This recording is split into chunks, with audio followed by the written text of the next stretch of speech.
Bismillahirrahmanirrahim. So, in this video, we are going to talk about rheumatoid arthritis and its clinical features.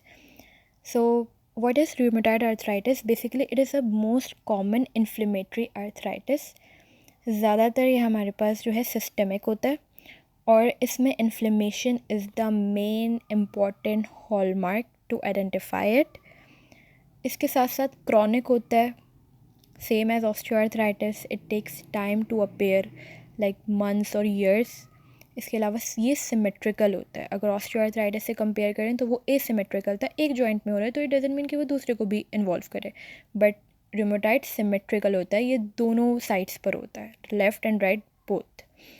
इसके साथ साथ ये destructive inflammatory polyarthritis होता है. Osteo में हमने देखा था वो मोनो और ओलिगो होता है, बट रूमेटॉइड हमारे पास ग्रेटर देन 5 जॉइंट्स को भी इन्वॉल्व कर सकता है. इसमें एज ग्रुप्स क्या क्या होते हैं वो देख लेते हैं हम. फीमेल मेल दोनों, बट फीमेल में ये ज़्यादा होता है, तो rheumatoid arthritis is female dominant. Female का रेशियो ज़्यादा होता है. 4th और 5th डिकेड में हम देख रहे होते हैं, मतलब 40 to 50 ईयर्स की फ़ीमेल में हो रहा होता है, और अगर मेल में हो रहा है तो 6 to 8 डिकेड तक, मतलब 60 ईयर्स से लेके 80 ईयर्स तक के बीच में बहुत ज़्यादा कॉमन होता है. इसके साथ साथ हम देखते हैं कि हमारे पास ये एक ऑटो इम्यून डिज़ीज़ है. ऑटो इम्यून डिज़ीज़ का क्या मतलब होता है? एंड मतलब अपनी ही बॉडी पर प्रिंसिपली अटैक कर रहे होते हैं, अपनी ही बॉडी पर ऐसी एंटीबॉडीज़ बन जाती हैं जो अपने ही आपको जो है वो हार्म पहुंचा रहे होते हैं. तो it is an auto immune disease जो अटैक कर रही होती है ख़ुद अपने ही जॉइंट्स को. और जो है मेजर इसमें जो हमारे पास मैनिफेस्टेशंस होती हैं उसमें हमारे पास साइनोवाइटिस बहुत ज़्यादा देखा जाता है रूमेटॉइड आर्थराइटिस में, कि साइनोवियल फ्लूइड की इन्फ्लेमेशन हो रही है मल्टीपल जॉइंट्स में. साइनोवाइटिस अगर होता है या फिर रूमेटॉइड आर्थराइटिस होता है तो 3 चीज़ें तो हमें साफ साफ नज़र आ जाएंगी. एक तो एडिमा, उस जगह पे स्वेलिंग हो रही होगी, इन्फ्लेमेशन नज़र आ जाएगी, और पेनिस फॉर्मेशन हमें एक्सरे में नज़र आ जाएगा. तो ये कंफर्म डायग्नोसिस होगी रूमेटॉइड आर्थराइटिस के.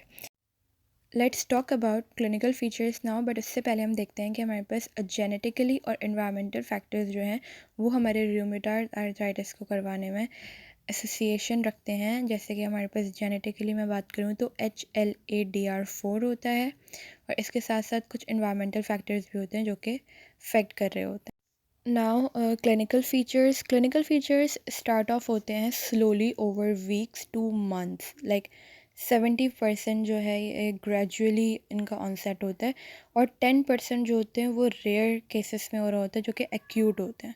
एक्यूट की जब कंडीशन आ जाती है तो दैट मीन्स कि वो हमारे पास गाउटी आर्थराइटिस होता है. और जब हमारे पास slowly over weeks to months की बात करें तो that would be rheumatoid arthritis, क्योंकि इनके जो सिम्टम्स होते हैं वो सिमिलर होते हैं कुछ कुछ.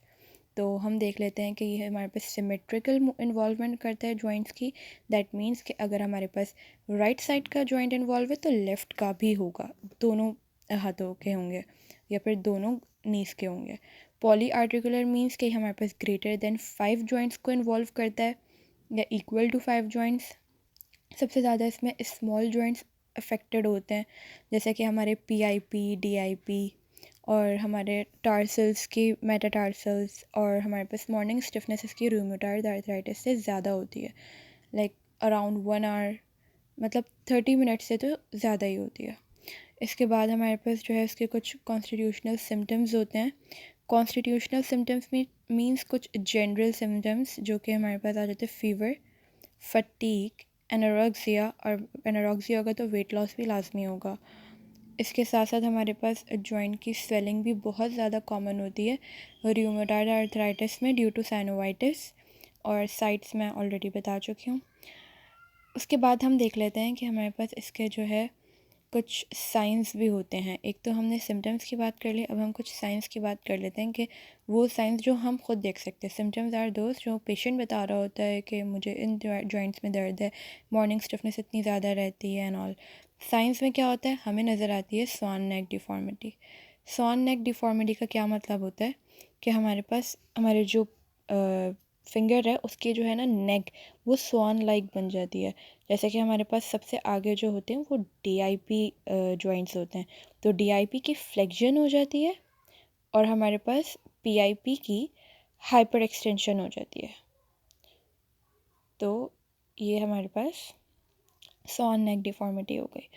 अब हम बात करते हैं कि हमारे पास होती है बॉटनरी डिफॉर्मिटी, जिसको हम कहते हैं बटरफ्लाई डिफॉर्मिटी। तो इसमें हमारे पास क्या होता है कि हमारे पास पीआईपी की जो है वो अब इसका रिवर्स हो जाएगा स्वान नेक का। तो हमारे पास अब क्या होगा कि जो ये पीआईपी है ना, ये फ्लेक्स हो गई, और जो हमारे पास डीआईपी थी वो अब एक्सटेंड ही रहेगी। तो ये इधर हम मार्क भी कर देते हैं। ये हमारे पास पीआईपी है, ये मतलब फ्लेक्स हो गई, और जो डीआईपी है वो एक्सटेंशन में चली गई। तो स्वान नेक का अपोजिट जो है वो हमारे पास बॉटन है, जिसको हम बटरफ्लाई डिफॉर्मिटी भी कह रहे होते हैं। इसके बाद हम देखते हैं और कौन सी होती हैं। इसके साथ साथ हमारे पास कुछ कॉक टो डिफॉर्मिटी भी होती है। कॉकअप टो डिफॉर्मिटी मींस कि हमारे पास हमारे मेटाटार्सल फेलेंजेस की सबलेक्सेशन हो जाती है। इसके साथ साथ हमारे पास कुछ रेडियल और अल्नर डेविएशंस भी हो रही होती हैं। वो कैसे हो रही होती है? रेडियल डेविएशन हो रही होती है हमारे रिस्ट की, और अल्नर डेविएशन हो रही होती है हमारी फिंगर्स की। इस तरह से हमारे पास कुछ जो है ना हमारे हाथ की डेविएशंस होती हैं। सर्वाइकल जॉइंट की अगर इन्वॉल्वमेंट होगी तो हमारे पास मोस्ट कॉमन साइट्स हमारे पास C1 और C2 एटलस और एक्सिस होते हैं, and also Z deformity. So that's all for this.